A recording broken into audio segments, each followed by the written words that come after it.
नमस्कार। अंतर्राष्ट्रीय खबरों के साथ देश दुनिया में आप सभी का स्वागत है। मैं हूं आपके साथ भागीरथ साहू। भारतीय नौसेना ने एक बार फिर अपने साहस और मानवता की मिसाल पेश की है। हाल ही में अरब सागर में एक मालवाहक जहाज में भीषण आग लग गई थी, जिसमें कई चीनी नागरिक सवार थे। जैसे ही भारतीय नौसेना को सूचना मिली, उन्होंने तुरंत रेस्क्यू ऑपरेशन शुरू किया। तेज हवाओं और लपटों के बीच नौसेना के जवानों ने अपनी जान की परवाह किए बिना चीनी नागरिकों को सुरक्षित बाहर निकाला। इस बहादुरी के लिए चीन के विदेश मंत्रालय ने आधिकारिक बयान जारी कर भारतीय नौसेना का धन्यवाद किया और कहा कि संकट की इस घड़ी में भारत ने इंसानियत की मिसाल कायम की है। चीन के प्रवक्ता ने कहा कि हम भारतीय नौसेना के प्रति आभार प्रकट करते हैं, जिन्होंने हमारे नागरिकों को सुरक्षित बचाया है। ये दोनों देशों के बीच सहयोग और सद्भाव का प्रतीक है। ये घटना सिर्फ एक रेस्क्यू ऑपरेशन नहीं, बल्कि दो बड़े देशों के बीच भरोसे और साझेदारी की मिसाल बन गई है। भारतीय नौसेना की तत्परता, तकनीकी दक्षता और मानवीय संवेदनाओं की ये घटना दुनिया भर में चर्चा का विषय बन चुकी है।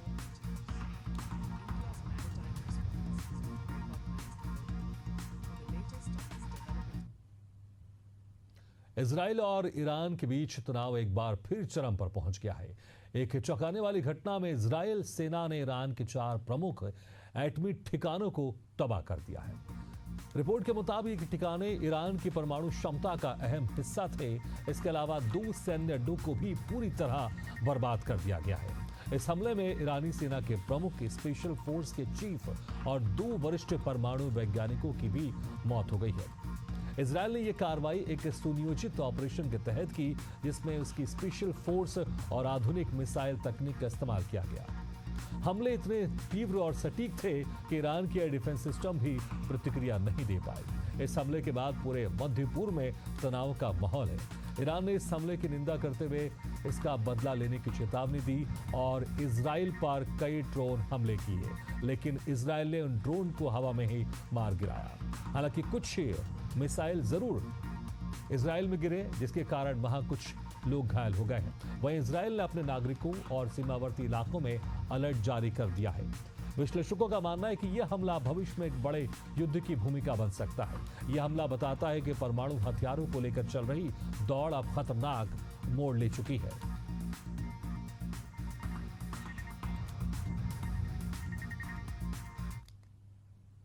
इजराइल और फिलिस्तीन संघर्ष के बीच एक नया विवाद सामने आया है।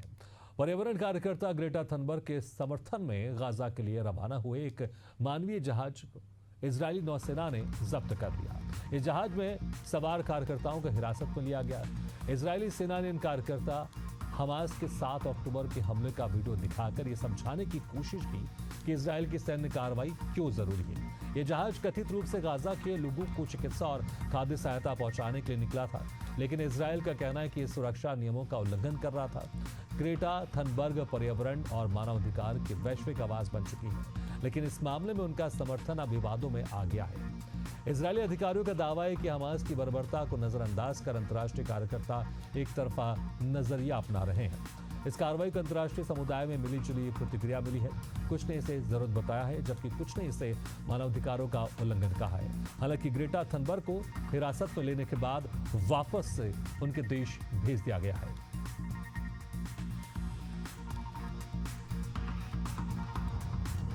तो जिस तरह से एक तरफ इजराइल ईरान पर हमला कर रहा है, वहीं उसके पहले कई लंबे समय से इजराइल और गाजा की युद्ध चल रही है। वहां पर कई लोगों के पास खाने पीने का सामान भी नहीं है।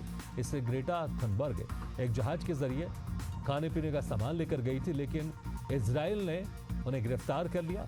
हालांकि कुछ समय डिटेन करने के बाद कुछ ऐसे वीडियोस दिखाए गए जिसमें हमास की तरफ से इजराइल पर हमला किया गया था और समझाने की भी कोशिश की थी। उसके बाद वापस इनको उनके देश छोड़ दिया गया है। पाकिस्तान के सेनाध्यक्ष जनरल आसिम मुनीर को अमेरिका में 14 जून 2025 को आयोजित सैन्य परेड में आमंत्रित नहीं किया गया था। व्हाइट हाउस ने इसकी पुष्टि करते हुए इन खबरों को झूठा बताया है। यह परेड अमेरिका की सशस्त्र सेनाओं की 250वीं वर्षगांठ पर आयोजित की गई थी, जो पूर्व राष्ट्रपति डोनाल्ड ट्रंप के 79वें जन्मदिन पर भी आयोजित हुई। कुछ पाकिस्तानी और दक्षिण एशियाई मीडिया रिपोर्ट्स में दावा किया गया था कि फील्ड मार्शल का दर्जा पा चुके मुनीर को अमेरिका आमंत्रित कर रहा है। इस दावे ने भारत में राजनीतिक बवाल खड़ा कर दिया था। कांग्रेस नेता जयराम रमेश ने इसे भारत की कूटनीतिक विफलता बताया था और कहा था कि ये समझ से परे है। अमेरिकी थिंक टैंक रेड कॉरपोरेशन के विशेषज्ञ डेरेक ग्रासमैन ने भी कथित निमंत्रण की निंदा की और मुनीर को भारत विरोधी सोच रखने वाला व्यक्ति करार दिया। हालांकि व्हाइट हाउस ने स्पष्ट किया कि किसी भी विदेशी सैन्य अधिकारी को इस परेड में आमंत्रित नहीं किया गया था। कई स्वतंत्र फैक्ट चेकर्स ने भी इसकी पुष्टि की कि ऐसी कोई दावत असीम मुनीर को नहीं दी गई थी। अमेरिकी अधिकारियों ने यह भी दोहराया कि भारत और पाकिस्तान दोनों के साथ उनके रणनीतिक संबंध कायम है और आतंकवाद के खिलाफ सहयोग जारी रहेगा।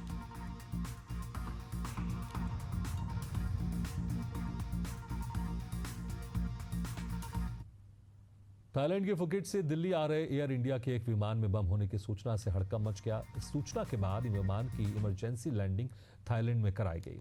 विमान में कुल 156 यात्री सवार थे। यह घटना शुक्रवार को घटी जब उड़ान संख्या AI 150 को फुकेट से दिल्ली जाना था।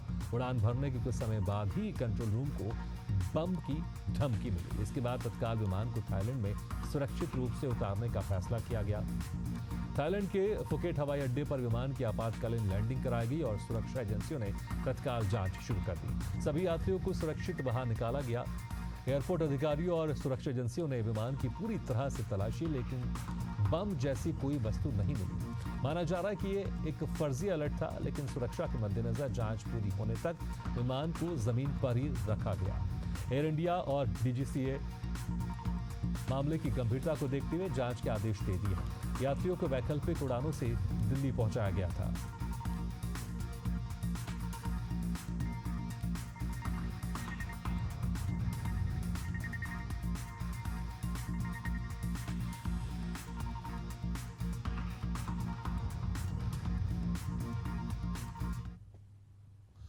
अमेरिका के राष्ट्रपति डोनाल्ड ट्रंप ने एलन मस्क की सार्वजनिक माफी को स्वीकार कर लिया है।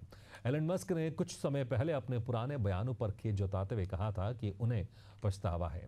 उन्होंने ट्रंप के खिलाफ दिए गए अपने बयानों को तत्कालीन परिस्थितियों का परिणाम बताया और कहा कि अब वो मिलकर देश हित में काम करना चाहते हैं। मस्क ने इससे पहले ट्रंप के खिलाफ की गई अपनी कुछ पुरानी पोस्ट हटा दी थी। उन पोस्ट में ट्रंप का रिश्ता एक यौन अपराधी एस्टीन से जोड़ा गया था। इसके अलावा ट्रंप के महाभियोग की भी मांग की गई थी। इस सुलह में सबसे अहम भूमिका निभाई उपराष्ट्रपति JD वेंस ने, जिन्होंने दोनों के बीच बातचीत कराई और पुरानी कड़वाहट को मिटाने की पहल की। ये मुलाकात व्हाइट हाउस में एक बंद दरवाजे बैठक के दौरान हुई, जिसमें दोनों नेताओं ने भविष्य की योजनाओं और सहयोग पर चर्चा की। हालांकि डेमोक्रेटिक पार्टी ने इस समझौते को राजनीतिक ड्रामा बताया और कहा कि यह सिर्फ एक दिखावा है।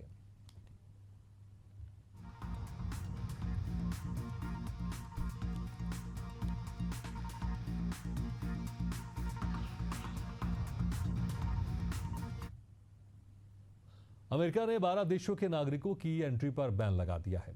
यह निर्णय ट्रंप प्रशासन द्वारा देश की सुरक्षा को ध्यान में रखते हुए लिया गया है। प्रतिबंधित देशों में से 7 पर आंशिक प्रतिबंध लगाए गए हैं, जबकि बाकी 5 देशों पर पूरी तरह से प्रवेश बंद कर दिया गया है। व्हाइट हाउस की ओर से जारी बयान में कहा गया है कि ये कदम अमेरिका की आंतरिक सुरक्षा को मजबूत करने के लिए उठाया गया है। ट्रंप ने कहा कि कुछ देशों की सरकारें अपने नागरिकों की पृष्ठभूमि की पूरी जानकारी साझा नहीं कर रही है, जिससे संभावित खतरे बढ़ रहे हैं। प्रतिबंधित देशों में अधिकतर अफ्रीकी और मुस्लिम बहुल देश शामिल हैं। यह फैसला पहले से लगे ट्रैवल बैन के विस्तार के रूप में देखा जा रहा है, जिसे ट्रंप प्रशासन ने 2017 में लागू किया था। नए प्रतिबंधों के तहत वीजा प्रक्रिया को भी प्रभावित किया गया है। कुछ देशों के नागरिकों को अब अमेरिका में स्थायी निवास या ग्रीन कार्ड प्राप्त करना मुश्किल हो जाएगा। ट्रंप के इस फैसले की आलोचना भी हो रही है। मानवाधिकार संगठनों और विपक्षी नेताओं ने इसे धार्मिक और नस्लीय भेदभाव बताया है।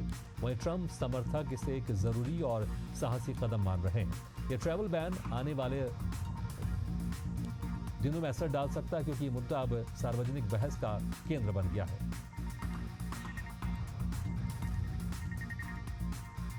बॉलीवुड अभिनेत्री कैटरीना कैफ को मालदीव ने अपना ग्लोबल टूरिज्म एम्बेसडर बनाया है। यह कदम खास तौर पर भारतीय पर्यटकों को दोबारा आकर्षित करने के लिए उठाया गया है। हैशटैग बायकॉट मालदीव ट्रेंड के बाद भारतीय पर्यटकों की संख्या में लगभग 40% की गिरावट आई थी। मालदीव की पर्यटन इंडस्ट्री को इससे भारी नुकसान हुआ। कैटरीना कैफ, जिनकी भारत और अंतर्राष्ट्रीय स्तर पर जबरदस्त फैन फॉलोइंग है, तो मालदीव सरकार को उम्मीद है कि उनके जरिए भारतीय टूरिस्ट फिर से लौटेंगे और रिश्तों में नई गर्माहट आएगी। लेकिन मालदीव के भारत और मोदी के खिलाफ आपत्तिजनक टिप्पणी के बाद भारतीयों ने मालदीव के बदले भारतीय द्वीपों का रुख किया है। देखिए एक रिपोर्ट।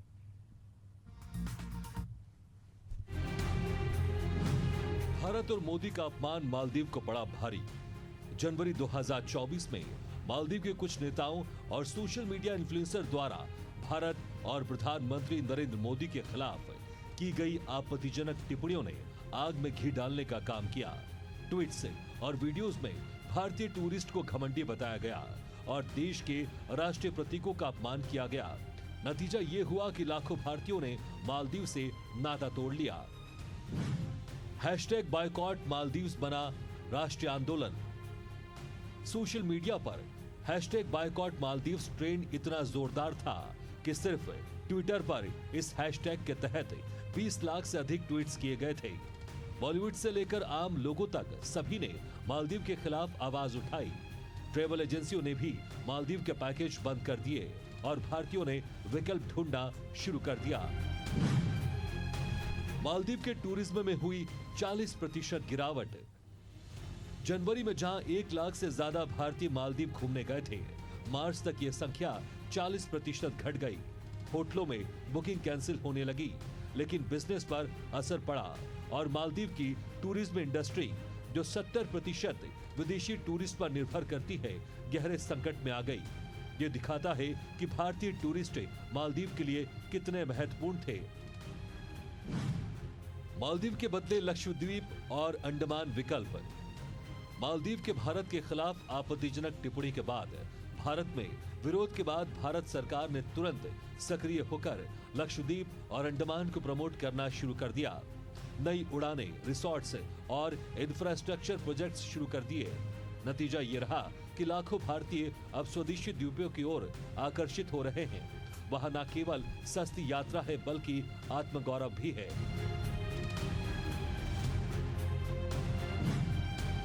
क्या कैटरीना कैफ के चेहरे से बदलेगी छवि? संकट से उबरने के लिए मालदीव सरकार ने बॉलीवुड अभिनेत्री कैटरीना कैफ को ग्लोबल टूरिज्म एम्बेसडर नियुक्त किया है, लेकिन ये कोशिश एक ग्लैमरस मास्क की तरह दिख रही है, जो मालदीव के असली रवैये को छिपाने की कोशिश है। भारतीयों में इस कदम को लेकर विश्वास की कमी है, क्योंकि माफी के बिना प्रचार का कोई मतलब नहीं है। भारतीय पर्यटक बोले, सम्मान नहीं तो टूरिज्म नहीं। लोगों का स्पष्ट संदेश है, सम्मान नहीं तो पैसा भी नहीं। ट्विटर और इंस्टाग्राम पर लोग लिख रहे हैं कि जहां हमें अपमानित किया जाए, वहां जाना अपने आत्मसम्मान के खिलाफ है। इस जनभावना को सिर्फ एक ब्रांड एम्बेसडर से नहीं बदला जा सकता। मालदीव को नीतिगत बदलाव करने होंगे। स्टार चेहरे से नहीं बदलती छवि, मालदीव मांगे माफी। मालदीव को समझना होगा कि ग्लैमरस चेहरा दिखाने से उनकी छवि नहीं बदलेगी। जब तक वो भारत और भारतीयों के लिए सच्चे दिल से माफी नहीं मांगते और अपनी विदेश नीति में बदलाव नहीं लाते, तब तक हैशटैग बायकॉट मालदीव से एक ट्रेंड नहीं, बल्कि चेतावनी बना रहेगा। Bureau report, Asian news. Colombia में एक चौंकाने वाली घटना सामने आई, जहां राष्ट्रपति पद के उम्मीदवार पर एक नाबालिग द्वारा हमला किया गया। यह दर्दनाक घटना उस समय हुई जब उम्मीदवार एक चुनावी रैली को संबोधित कर रहा था। नाबालिग हमलावर ने सिर में गोली मार दी, जिससे पूरे देश में सनसनी फैल गई। घटना के तुरंत बाद सुरक्षा बलों ने उम्मीदवार को अस्पताल पहुंचाया, जहां उनकी आपातकालीन सर्जरी की गई। डॉक्टर के अनुसार सर्जरी का पहला चरण पूरा हो चुका है, लेकिन अगले कुछ दिन बेहद अहम बताए जा रहे हैं। पुलिस ने नाबालिग हमलावर को हिरासत में ले लिया और पूछताछ जारी है। फिलहाल हमले के पीछे की मंशा साफ नहीं हो पाई है, लेकिन राजनीतिक पृष्ठभूमि को ध्यान में रखते हुए जांच के कई पहलुओं पर काम हो रहा है।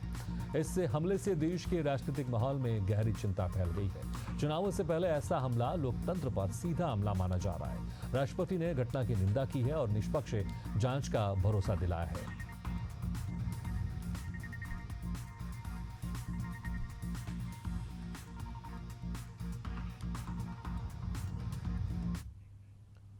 कनाडा में एक पत्रकार पर खालिस्तानी समर्थकों द्वारा हमला किया गया। पत्रकार ने खुद इस हमले की जानकारी दी है और बताया कि ये हमला उस वक्त हुआ जब वो किसी कार्यक्रम की रिपोर्टिंग कर रहा था।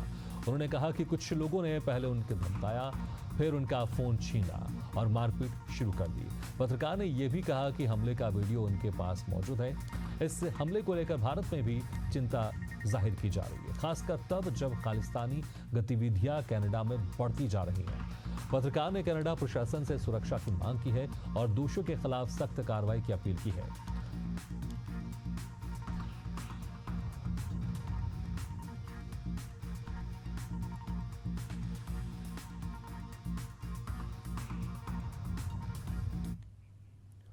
कनाडा में एक बड़ी ड्रग तस्करी का भंडाफोड़ हुआ है। कनाडा पुलिस ने 400 करोड़ रुपए की कोकीन बरामद की है। इस मामले में 7 भारतीय मूल के लोगों को गिरफ्तार किया गया है। बताया जा रहा है कि इस ड्रग रैकेट का संबंध अंतर्राष्ट्रीय नेटवर्क से है और इसके जरिए भारत विरोधी गतिविधियों को फंडिंग की जा रही है। गिरफ्तार किए गए सभी लोग भारतीय मूल के हैं और लंबे समय से कनाडा में रह रहे थे। इन पर आरोप है कि वो ड्रग्स की तस्करी कर अरबों की कमाई कर रहे थे और उस पैसे का इस्तेमाल अलगाववादी एजेंडों और भारत विरोधी साजिशों के लिए किया जा रहा था। पुलिस ने कई स्थानों पर छापेमारी कर भारी मात्रा में कोकीन जब्त की है। साथ ही कुछ संदिग्ध दस्तावेज और डिजिटल डिवाइसेस भी बरामद किए हैं। कनाडा पुलिस का कहना है कि ये अब तक की सबसे बड़ी कार्रवाई में से एक है। इंटरपोल और अन्य अंतर्राष्ट्रीय एजेंसियों के सहयोग से जांच जारी है। भारत सरकार ने भी इस मामले को गंभीरता से लिया है और कनाडा से जानकारी मांगी है। इस खुलासे से ये साफ है कि कुछ विदेशी नेटवर्क भारत की स्थिति को कमजोर करने में लगे हैं और इस तरह की गतिविधियों पर सख्त कार्रवाई जरूरी है।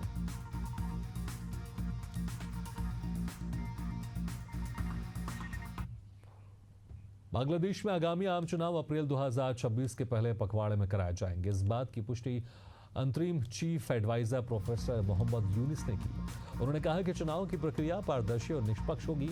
हालांकि मुख्य विपक्षी पार्टी बीएनपी ने इस स्थिति का विरोध किया है। बीएनपी का तर्क है कि अप्रैल में रमजान की समाप्ति के तुरंत बाद चुनाव कराना न सिर्फ धार्मिक दृष्टि से अनुचित है बल्कि गर्मी और तूफानी मौसम के कारण भी कठिन होगा। बीएनपी ने दिसंबर 2025 में चुनाव कराने की मांग की है। उनका कहना है कि यह समय सामाजिक और शैक्षणिक दृष्टि से अधिक उपयुक्त होगा। वहीं यूनिस सरकार ने भरोसा दिलाया कि सभी पक्षों की चिंताओं को ध्यान में रखा जाएगा।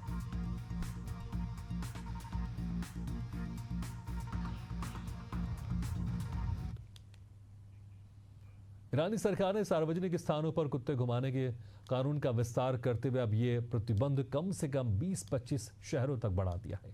इस कदम को सार्वजनिक स्वास्थ्य सुरक्षा और सामाजिक व्यवस्था के नाम पर लागू किया गया है और स्थानीय अधिकारियों ने चेतावनी जारी की है कि उल्लंघन करने वालों के खिलाफ कानूनी कार्रवाई की जाएगी। ये नीति 2019 में तेहरान से शुरू हुई थी और अब इसे इस्लाम, हमदान, किरमान, इमाम, शहरी जैसे प्रमुख शहरों में भी लागू किया गया है। इन निर्णयों का स्थानीय पुलिस आदेशों और अभियोजन अधिकारियों के माध्यम से लागू किया जा रहा है, जबकि राष्ट्रीय कानून अभी तक संशोधित नहीं हुआ है।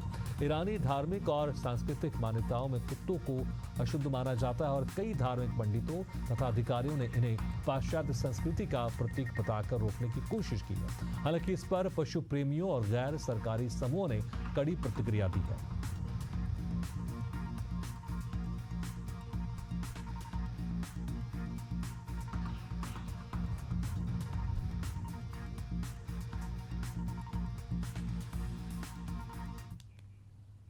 सीरिया में महिलाओं के लिए नया ड्रेस कोड लागू किया गया है, जो खास तौर पर समुद्र किनारे पर लागू होगा। नए नियमों के तहत महिलाओं को अब पूरी तरह शरीर दिखाने वाले कपड़े पहनने की मनाही कर दी गई है। वहीं पुरुषों के लिए भी नियम सख्त हैं। अब वो बिना शर्ट के समुद्र किनारे नहीं घूम सकेंगे।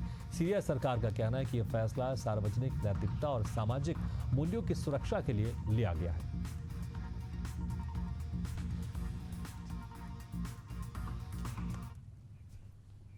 इसी के साथ इस बुलेटिन में फिलहाल इतना, लेकिन खबरों का सिलसिला लगातार जारी। आप देखते रहिए एशियन न्यूज़ है।